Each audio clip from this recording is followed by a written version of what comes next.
Greetings. It's been a while since I've done a live broadcast, and I thought I would knock the dust off my camera and all my equipment and do a video today. I want to do a little drawing, and then I want to chat while I'm drawing. So today's topic is kind of how I spent my summers when I was a kid, and some of the regrets that I have looking back on those summers is kind of wasted time. In regard to, I could have been bettering my skills, and I think I could have been a better artist now if I had practiced more during the summer. That's kind of the summary of it. But we're going to do a little chat here for those of you that might join in live. And today I'm going to be drawing Toothless from How to Train Your Dragon. So if I can arrange this so that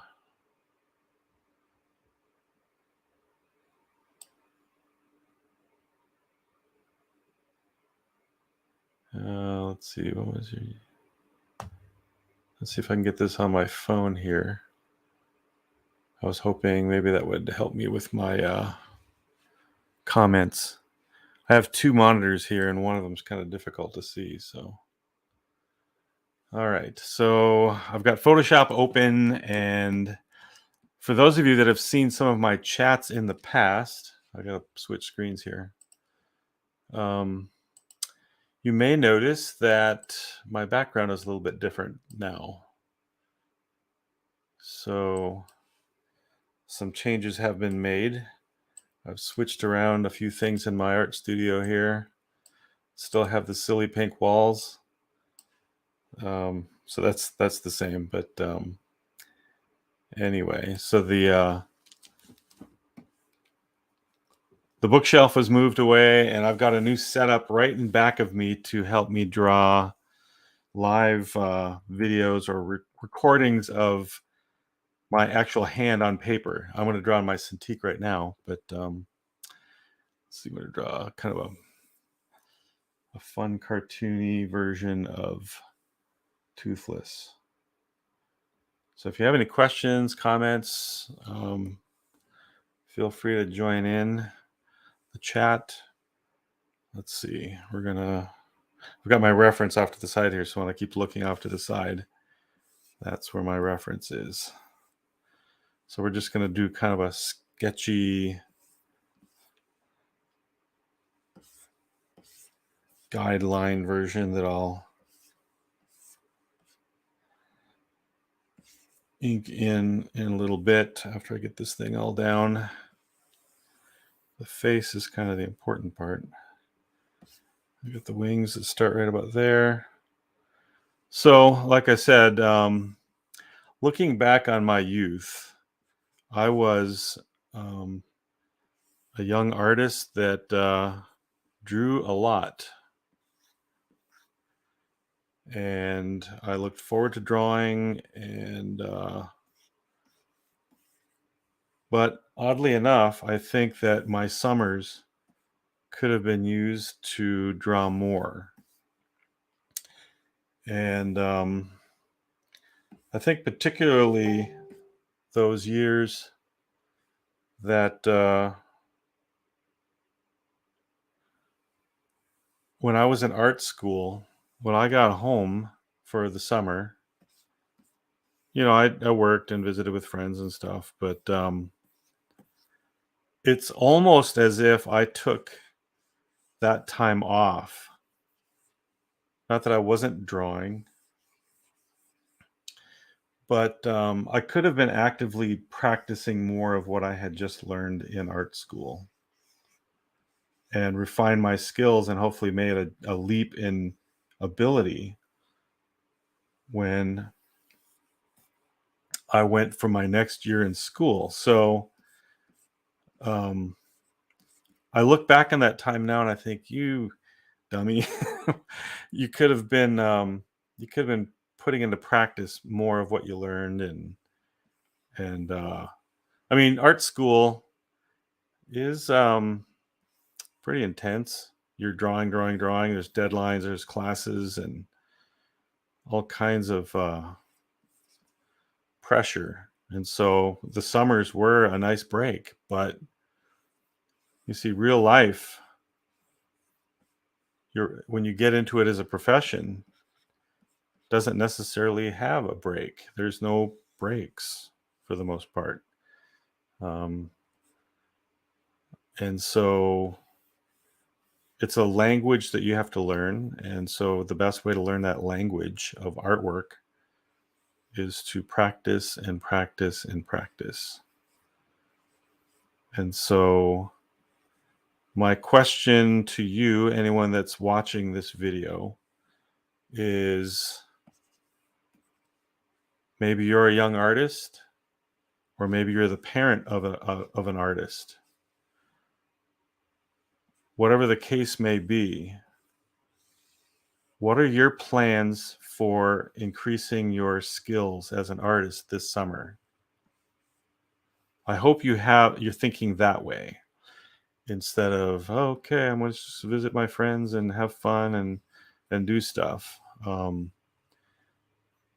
mean, plan to do that. You don't need to be a boring person that just locks themselves away and has no life. But inside what that life is for you, you have valuable time that will pay off if you do work now as a young artist. Things later on will become so much easier. You'll be so much farther ahead. And that's really the encouragement that I want to get across here. Use this valuable time now. The better that you become as an artist, it just opens doors, and things are so much better. And I guess a mistake that I made was I kind of cruised on my ability. I knew that I had some level of skill anyway, and so I've seen athletes do that too. Some really, really. I'm not saying I'm a superstar artist or anything, but I did have a measure of ability, and so I didn't worry too much about not having skill, or I was just short-sighted. And I've seen athletes do that, where they don't practice as hard as they should to maximize the tools that God gave them.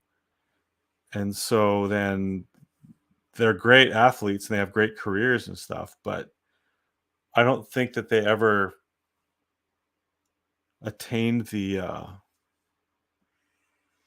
potential that they had because they didn't put in the work, and they coasted on things.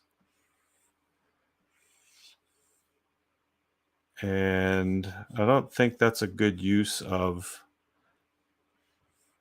the gifts that God gives to us, is to be lazy.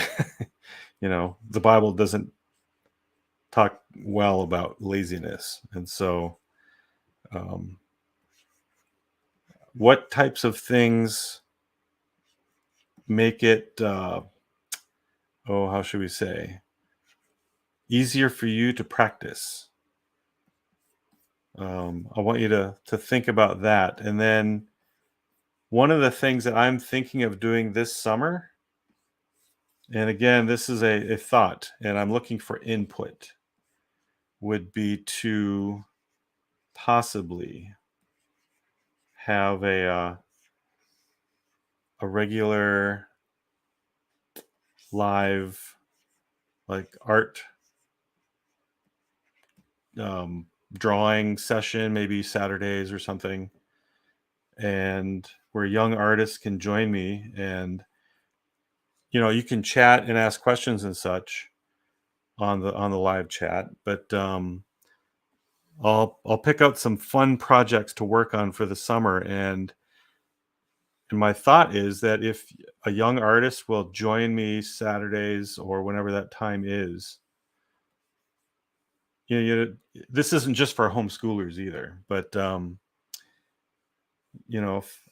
advertise it, and then hopefully be able to stick mostly to that particular time, so you know when to expect it. But I would be on there live most of the time. I do have some events that I'll be doing things this summer, so I won't be able to do live all the time. But when I can, I'll go on live and have some really fun exercises that if you follow these all summer long, you will become a better artist by the end of the summer. And it would be free, so that it would be no cost. And it's a Christian run event, so especially the Christian parents, there's so much good stuff online, but it's hard to determine what's the good stuff. And even some of the stuff that starts out looking really good, after a while you find out, oh, wait a minute, they went into an area that I'm not comfortable with that now. So it's surprising how safe things that look safe don't end up being. Language is used, or a topic is gone into that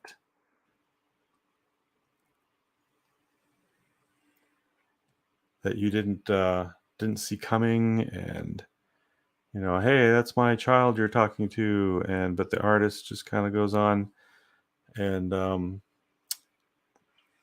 you find out they have a different set of values than you do.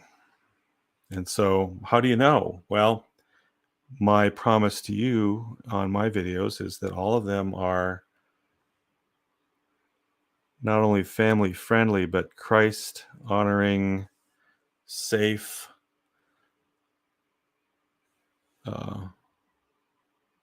safe art instruction. So I really would like to gain an audience of families that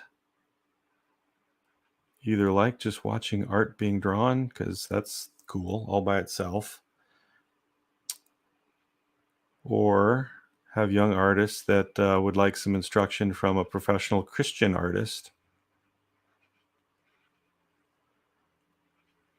And then if you have any connections with, say, some homeschooling groups, artists, or young artists that would be interested in that sort of thing, please share my information with them.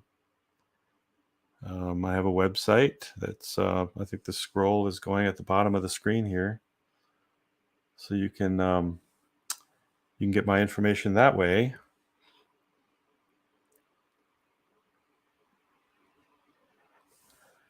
And let's see, I think the eye is actually curved down a little bit more like that. So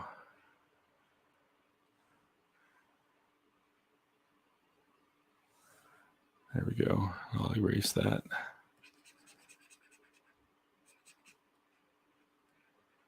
So that's a thought that I had, and so I thought, well, let's do a fun little sketch video, and I'll kind of chat about some of that, because time is important, and if you can use the time that you have in your youth wisely, it will make a difference in your grown-up days. And you won't look back and go, man, I could have been a better artist if I had just buckled down a little bit and been a little more disciplined, or that sort of thing. So I want to pass on some information as a older artist that's been around the block a few times with different experiences, and in the profession, in the ministry for quite a while. So there's all kinds of things I'd like to share about those types of things. So, ask me questions. Even now, there think there's a couple people watching. So if you have any questions, any comments, let me know where you're from too. Even if it's just a comment to say, hi, I live in so-and-so or such and such a place. It's nice to know I'm not just talking to a computer screen. And my camera light is on, but there's nobody home. Although people will probably check this out after the fact. So for those of you that are watching the recording, thank you for joining me. And please subscribe if you're not subscribed. I've got a variety of different types of videos on my channel, but most of them will be art instruction, something that will be beneficial to young artists or artists in general in some form or fashion. So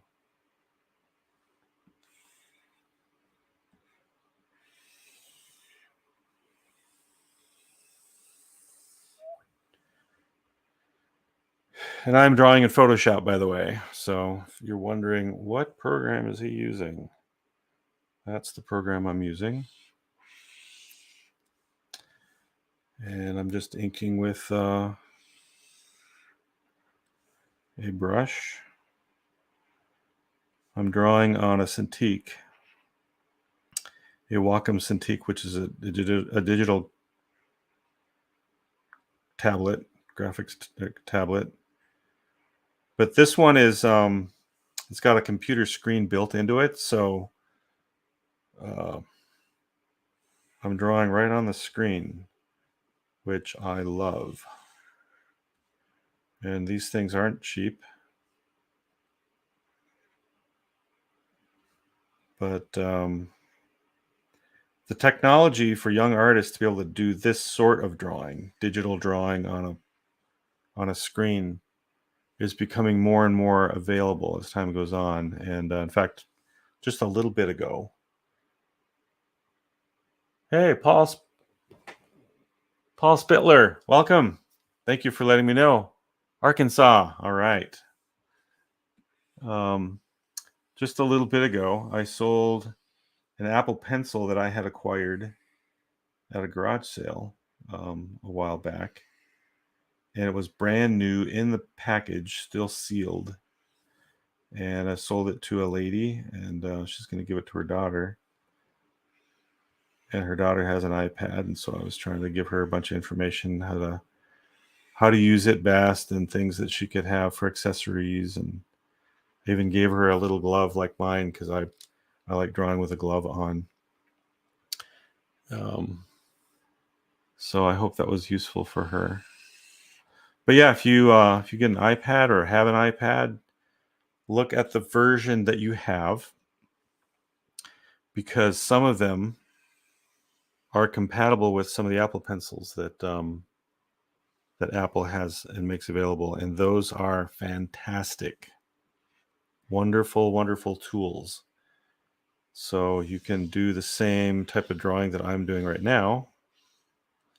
Now, Photoshop is very expensive, and you pretty much have to be somewhat of a pro, or money is no concern for you to use that. But on the iPad, which there is a version of Photoshop for that too, but there's an app called Procreate, and it's, I forget what, I don't remember the price offhand. It's like $6. And if you're a young artist and you have an Apple Pencil, get Procreate, go to YouTube, find videos on YouTube as to how to use it. My daughter uses it and loves it. And I know of professional artists that use Procreate to do their actual artwork. There's a cartoonist, Gary Varvel, who's a Christian cartoonist, by the way. And he does his editorial cartoons on an iPad using Procreate. And the cool thing about that is you can set it so that it will make a little movie recording of your drawing, and then you can export that and you can show people your drawing from start to finish in this little movie that goes really fast. And it's totally cool. And I'm looking at this and I'm not really digging the eyes here. So I think I want to start over on the eyes. Let's see, erase. I think I got most everything right, but Toothless has these great eyes, and I don't think I took enough time to get them exactly right. So I'm going to fiddle around a little bit and see if I can improve them.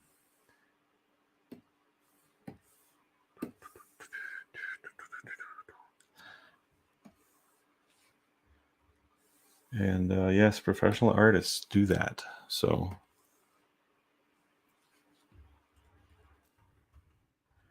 your thoughts? What kind of things would you like to see this summer for like exercises for young artists, or any ideas as to timing, or maybe you've done classes online already and you would say, hey, if this was only a Christian uh, website or person that's instructing, this would be great. I'd like to see more stuff like this. I'm all ears.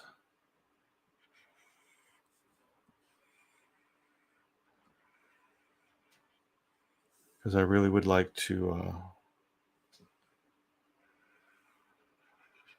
grow my audience and then bless them with information. So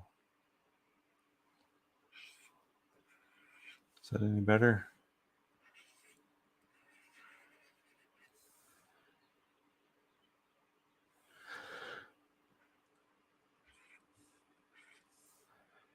And one thing about Toothless is he kind of has square pupils or rectangular pupils, so maybe that's part of it. Here, I'll erase some of my sketching here.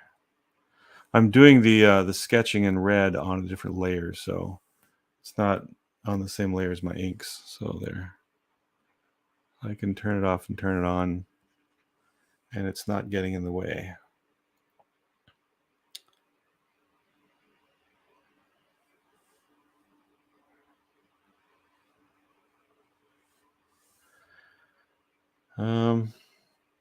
Yeah, I think that's a little better, maybe a little. I hope.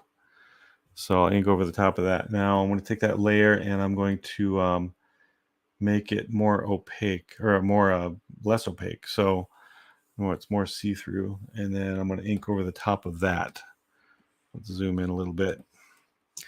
I want to make my other sketching go away. So there we go. And change my ink color. A different layer. And then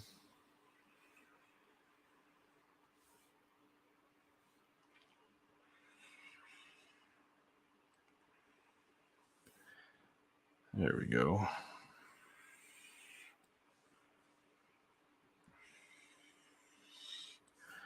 I'm a fan of the series. My daughter again loves Toothless, but sadly, there's some subtle things in that movie, or the series, particularly in the third. I think it's the third installment. That again, Hollywood is trying to normalize certain things, and so there's a couple things in that third installment that you may need to talk to your kids about if they see it. And it's hard to watch that direction, especially as the target now is to become more, our children are becoming more of a target for for that way of thinking, and that's how they're trying to teach our children. So we as parents need to be very active in that regard. And again, that's another reason why I'd like to provide some art instruction free of a lot of that indoctrination. In fact, I would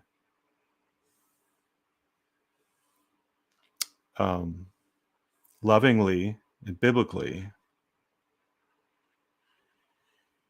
reinforce biblical things, because that's something that's very, very needed in our culture. So let's see, I'm going to see if I can color this in now. So I want to do it very quickly, instead of trying to trace the outside or color it in little by little. I can do it all in one shot. But the outside line, the contour has to be solid. If there's any leaks in it, then I have to, it won't work.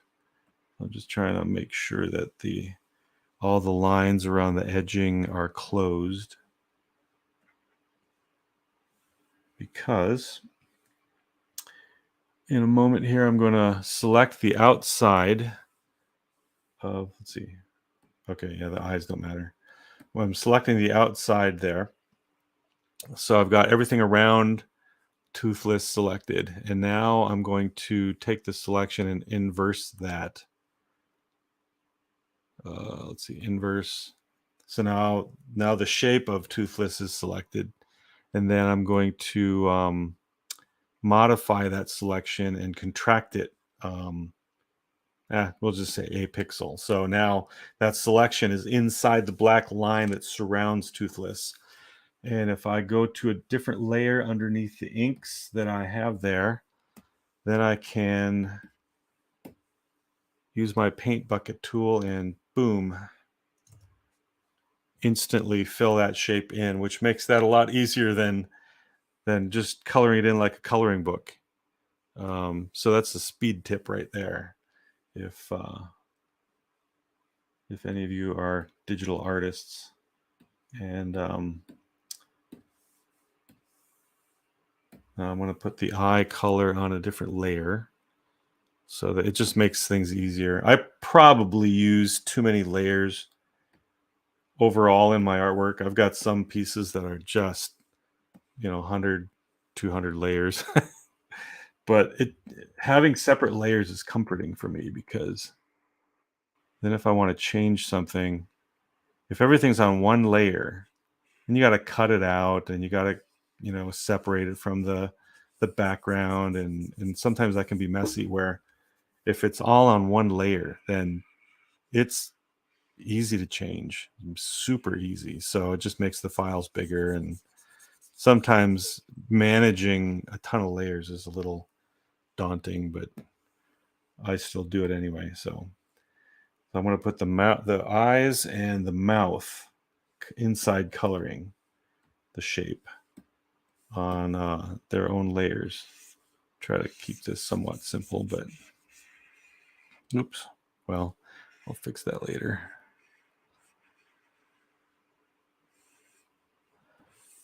So any artist questions? Anything? I don't know how long this video is going to be.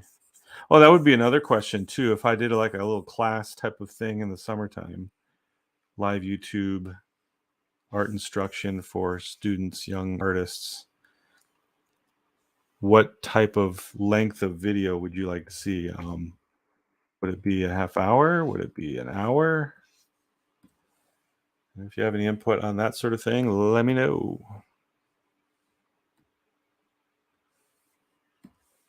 I did a summer drawing camp once, a while. Well, that was the summer of 2000, and that was on Zoom. I work for the ministry Reasons for Hope, and so we did a drawing camp. What is going on? Oh, I'm on the eraser. Okay, that makes a difference. And so I had some live students drawing with me for a week. and I think the classes were an hour and a half long, and it was a lot of fun. The kids would get a little rowdy every once in a while, but this would be a little different because it wouldn't be like a Zoom call. You would just watch me draw, and I'll try to keep it at a pace where the student can follow me, and I'll make comments and stuff along the way.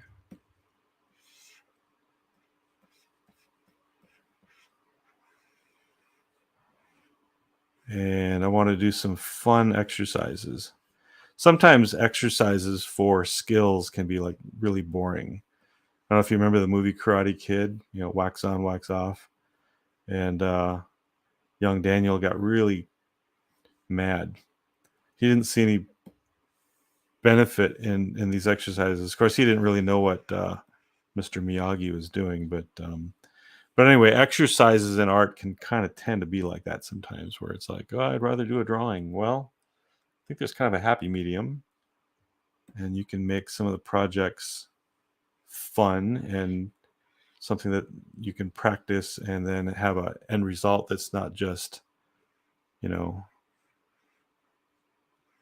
drawing something boring all the time because you need to practice drawing this thing. Getting some of the shading inside the mouth and the shadow under the tongue. Trying to keep the light source is something that you have to consider when you're drawing or rendering something anyway. Drawing it too, but all right, so that's the shape of the inside of the mouth. Anything else that I need to? Okay. Parts. It helps to label the layers, name the layers so that you know what this layer is for. All right, so the shape here for Toothless, the gray part. Let me do this because the shape underneath is one layer, and then the face parts is another layer, and then here I got to label the inks. Inks is another layer. So if I turn that off, then the eyes. That's right. The eyes have their own. So where's that? That's right there. Inks. And the inks right there have it looks kind of funny if you paint something and you have inks on their own layer and then you turn off the inks, you can see what the underneath looks like. So we're going to go back to the body shape layer, and it's locked. And by that, what I mean is that if I take my brush and I'm going to paint red. And this is just for demonstration. I'm going to make this go away in a second. But without the layer being locked, if I put my brush down and I swipe across, the stroke goes across everything, the background and the shape of Toothless. All right, Command Z, undo. And then, but if I lock the shape of Toothless, now if I do the same thing, the paint will only go on the shape of Toothless. So there we go. Do you see how that works? And that's what you want as an artist. It makes life so much easier. So, and here's another tip for you. If you have a young artist and they want to do something more like Photoshop, but you don't have the money for Photoshop and they have a computer and say they have a Wacom stylus or Wacom tablet of some sort, you can download a program called Gimp, G-I-M-P. It's free and it operates a lot like Photoshop. It's a little different, but there's videos on YouTube as to how to use it. So that it's a wonderful opportunity for kids that want to learn how to do digital artwork with a Photoshop-like tool, but you don't have the wherewithal to get Photoshop. I have a friend that I used to work with kind of at the Creation Museum, and he came to me one day and he said, "Hey Dan, I need some suggestions for art programs." And so I told him about Gimp. And it's not a program that I necessarily use. I have it on my computer, but In fact, I used it for something just the other day, but I don't usually use it. But I knew about it. And I told him about it, and every so often he'll send me a piece of artwork that he's done with it, or a little meme or something, and he'll say, "Thank you so much for telling me about Gimp." So it's fun to hear from him every so often, and hear that he's enjoying Gimp. Again, it's free, so again, I'm trying to keep in mind where the light source is. I'm going to make the light source coming from this direction, the upper right corner. So I may break out my airbrush in a little bit, but I'm just going to do some shading like this for now.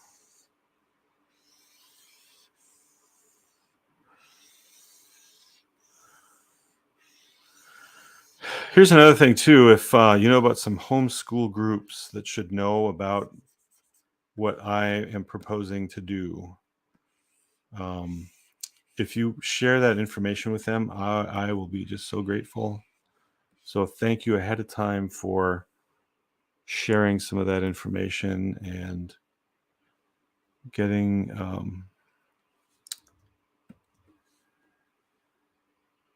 oh wait, there we go. Making it possible for people to contact me or to find out about me.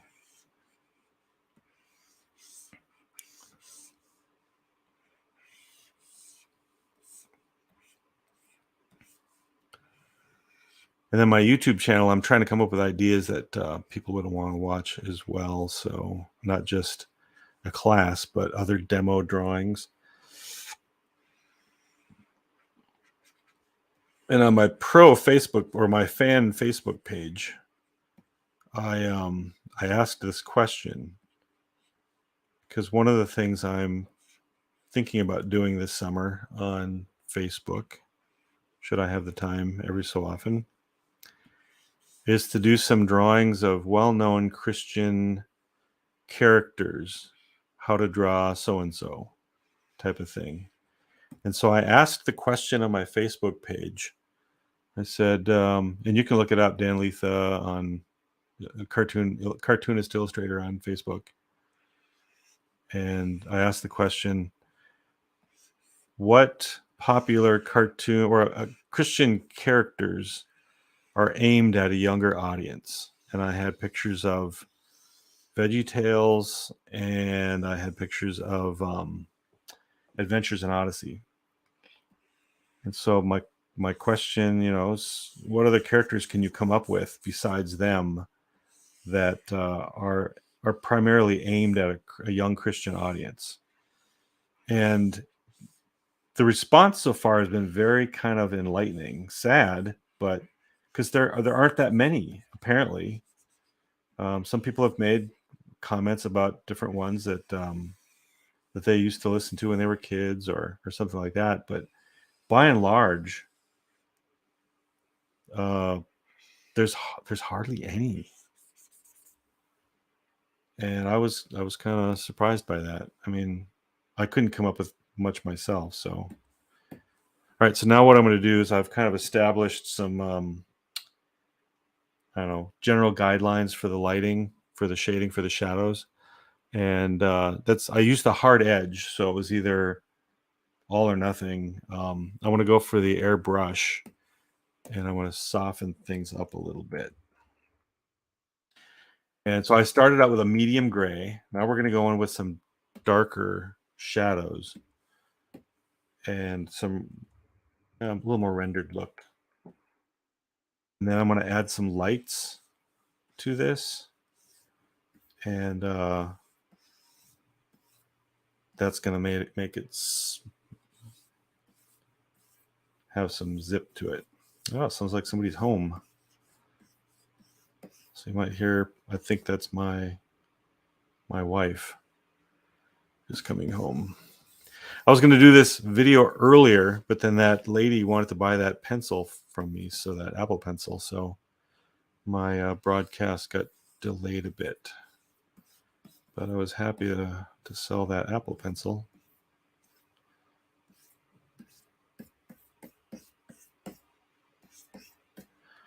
So, ooh, that darkened it quite a bit. Now, my reference that I'm using for Toothless is actually light sourced the opposite way that I'm looking at them. So I'm kind of in my mind forming some of the where the highlights would be and where the shadows would be. I'm kind of having to figure it out, which is a good exercise too.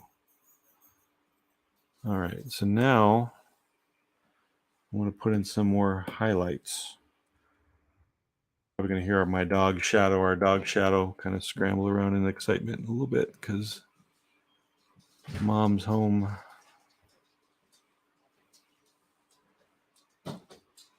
Hello. Yep, I'm doing my live broadcast here, so I'm doing my live drawing on YouTube right now.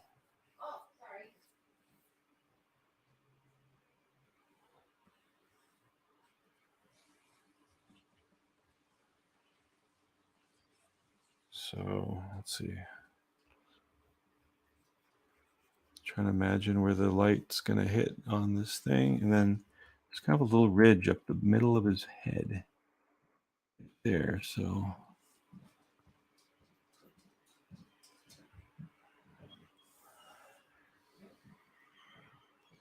sometimes when I do these characters that are established already, I try to put a little spin on them. So I haven't thought of anything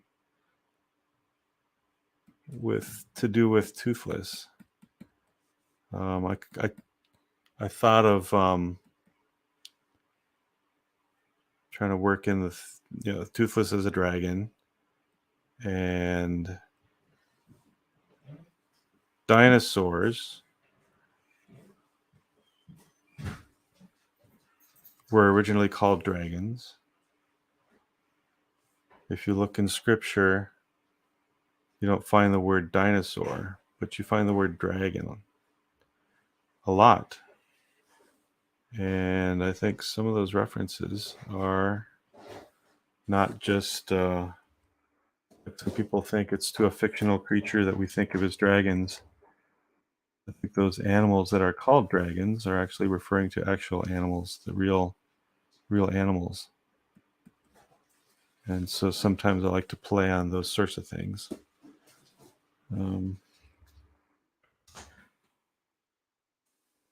But my imagination kind of ran dry, so I don't know. I might think of something right at the end. So stay tuned to see if I come up with something. I'm giving this a little rim light to kind of pop out some of those shapes. That the darkness goes right up to the edge.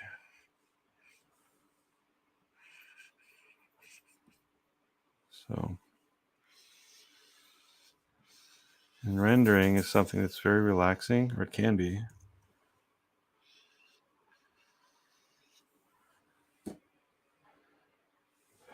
Let's see. Oops, I'm doing the lights here. I'll get my wires crossed. And I can start putting in some of the scale detail with the lighter airbrush. And underneath the wings is mostly shadow, so I'll put like a little light, a little bounce light on underneath the wings. Give them a little more interest. Underneath there. And then more form here. And there's some subtle scale detail that Toothless has that's kind of fun. So we'll put that in after I get done with this.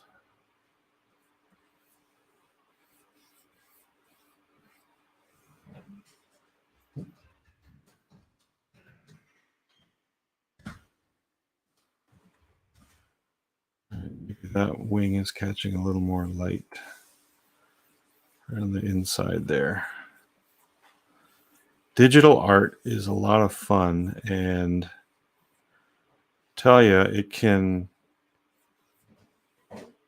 speed up the learning process for you. So those parents that have a young artist, if you have a digital tablet like an iPad or something, I highly recommend using that for teaching tools for your child. Now, that being said, at the same time, don't neglect the simple paper and pencil, because one, those are very inexpensive and easy to get. And two, the digital tools that you are using are really trying to copy what you can do on paper. And yes, there are advantages to doing the digital.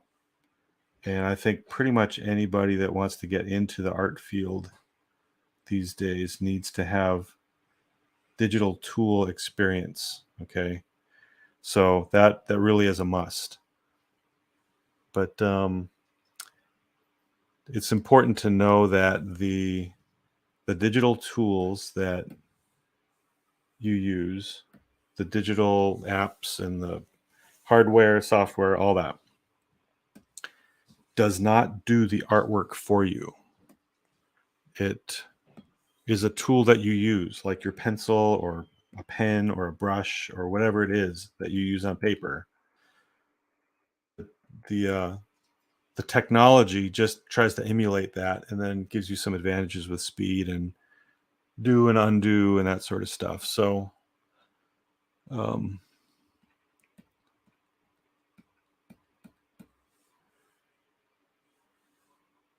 don't rely on those tools to make your child a better artist, or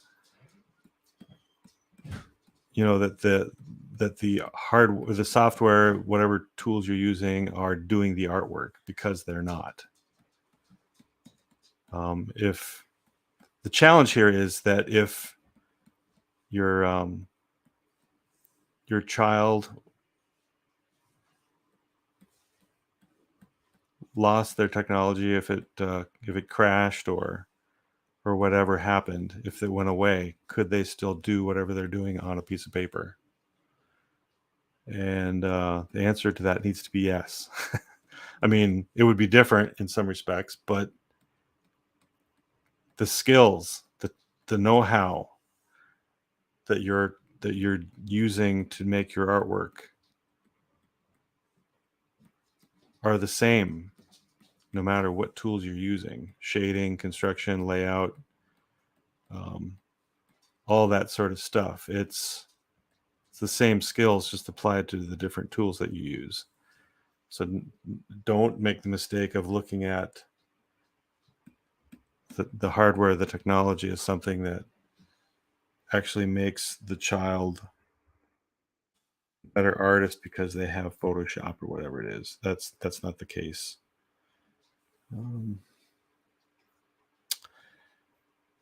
Let's see, I'm going to try something a little different here. Make another layer. There's a pattern of scales on the front legs.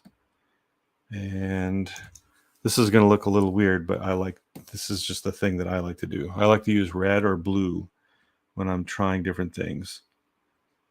And so if I kept it gray, I could barely see what's going on.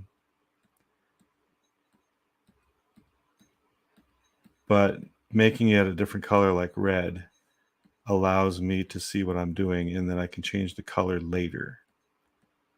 Okay, so there's a definite scale pattern that Toothless has, and there would be a number of different ways to pull that off, and I'm just going to try this. That's one of the advantages of digital, is that you can try things and there's no wasted paper, there's no inks, or, oh, I got to start over because I ruined my piece. There's an undo button and ways around ruining artwork. So you feel more free to experiment. And if I had that when I was a kid, woohoo, I think that would have been a real helpful thing. When I was a kid, it was just paper and pen or ink or paint or whatever. And so when you put a line down or you put a brush stroke down, you were committed. And if that didn't work, either you learned how to paint over it, or you had some whiteout, or that sort of thing. On the computer, it's Command Z and on you go, just like nothing ever happened. So that is a beautiful thing.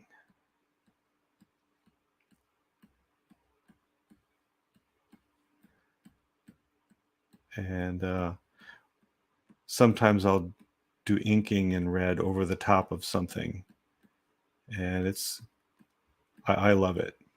It's great. It looks kind of odd when you're doing it, but it really helps me as an artist to see what I'm doing. And then you can lock the layer when I'm done. Like I said, when I did that stroke right through the whole body of Toothless, I'm going to do the same thing to the scale layer that I just put down. Again, I got a layer for everything. And then I can change these scales to pretty much anything I want.